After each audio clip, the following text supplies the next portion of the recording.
నేను రేఖా సింగ్ అండి, group 1 aspirant.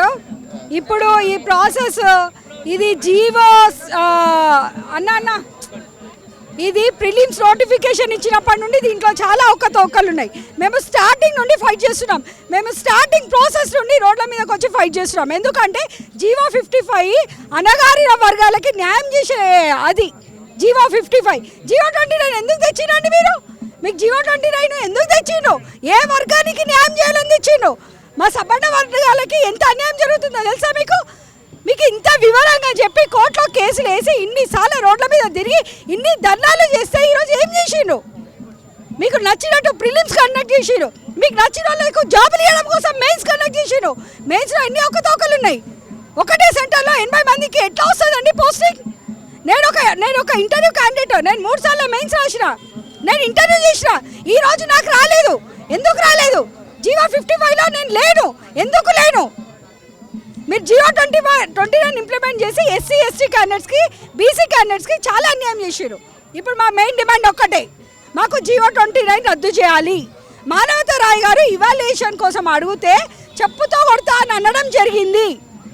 మానవతా రాయ్ గారు ఒక్కటి చెప్తున్నా, మీరు తక్షణమే ఈ విద్యార్థి లోకానికి గ్రూప్ 1 ఆస్పిరెంట్స్కి బయటకు వచ్చి క్షమాపణ చెప్పాలి. మీ కాళ్ళకు 2 చెప్పులుంటే మేము నిరుద్యోగులము 1000 మంది ఉన్నాము. 1000 మందికి ఎన్ని చెప్పులు ఉంటాయి చూసుకోండి. తక్షణమే బయటికి రండి, క్షమాపణ చెప్పండి. మా మెయిన్ డిమాండ్ మానవతా రాయ్ గారు క్షమాపణ కోరాలి. మాకు జీవో 29 క్యాన్సిల్ చేయాలి. మళ్ళీ మొత్తం ప్రాసెస్ మొత్తం టర్మినేట్ చేసి మళ్ళీ ఎగ్జామ్ పెట్టాలి గ్రూప్ 1. కాంగ్రెస్ నాయకులు అంటున్నారు వీళ్ళు చదువుకోమంటే ఉద్యమాలు చేస్తూ ఉన్నారు, అందుకే వీళ్ళకి జాబులు రావని చెప్పేసి. మాకు సరదా అండి. మాకు రోడ్ల మీద కూర్చొని పిల్లల్ని వదిలేసి ఫ్యామిలీని వదిలేసి ఇక్కడ ఎండలో కూర్చొని ఇట్లా గొంతులు చించుకొని ఒక సెలబ్రిటీలు కావడం కోసం, ఫోకస్ కావడం కోసము వచ్చి ఇక్కడ ధర్నాలు చేస్తున్నాం. మాకు పని పాట ఏం లేదు. ఇంకా మాకు పని పాటలు ఏం లేవు. ఇట్లా రోడ్ల మీద కూర్చొని ధర్నా చేయడమే మా పని. ఏంటండి పొద్దున్న నుండి మేము అన్నం లేకుండా నీళ్లు లేకుండా వాటర్ ప్యాకెట్స్ రాకుండా ధర్నా చేస్తున్నాము. మాకు షోకులు లేవు. మాకు మీ లెక్క ఏసీ రూమ్లో కూర్చొని ఇష్టం వచ్చినట్టు మాట్లాడినట్టు కాదు. రండి బయటకు వచ్చి తినండి. అక్కడ యూపీఎస్సీ క్యాండిడేట్ ఇంటర్వ్యూ దాకా వెళ్ళొచ్చిండు.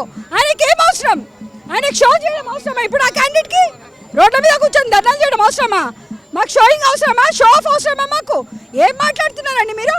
మనం నీళ్లు నిధులు నియామకాలు అని ట్యాగ్లైన్తో మనం తెచ్చుకున్నటువంటి రాష్ట్రం ఈరోజు రాజకీయ నాయకులు పై అధికారులు మాత్రమే వారి యొక్క పిల్లలకు ఉద్యోగాలు అనేటువంటిది వస్తూ ఉంది.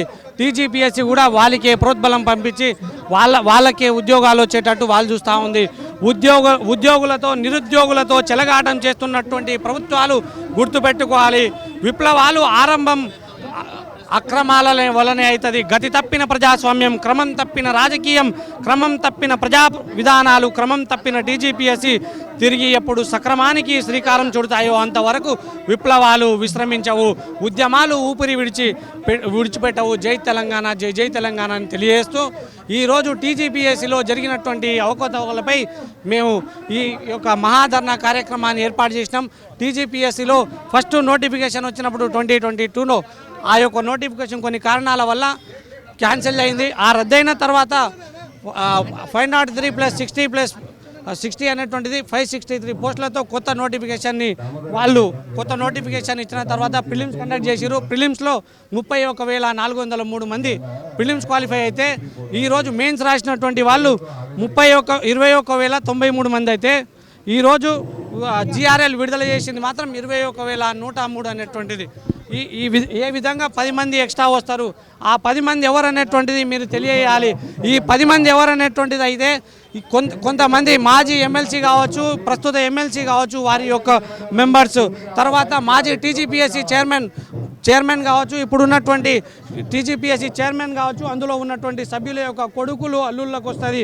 నల్లగొండ జిల్లాకు చెందినటువంటి Congress party senior most leader మనవరాలకి ఏ విధంగా వస్తుంది, అదే లీడర్ యొక్క ప్రోద్బలంతో నల్లగొండకు చెందినటువంటి ఒక ఎంపీపీ కూతురికి ఏ విధంగా వస్తుంది, ఖమ్మం జిల్లాకు చెందినటువంటి ఒక మంత్రి వారి యొక్క మనవరాలకి మేనకోడలికి ఆయన దగ్గర పనిచేసే ప్రభుత్వ ఉద్యోగికి ఏ విధంగా ఉద్యోగాలు వస్తాయనేటువంటిది తెలియజేస్తూ ఉన్నాం.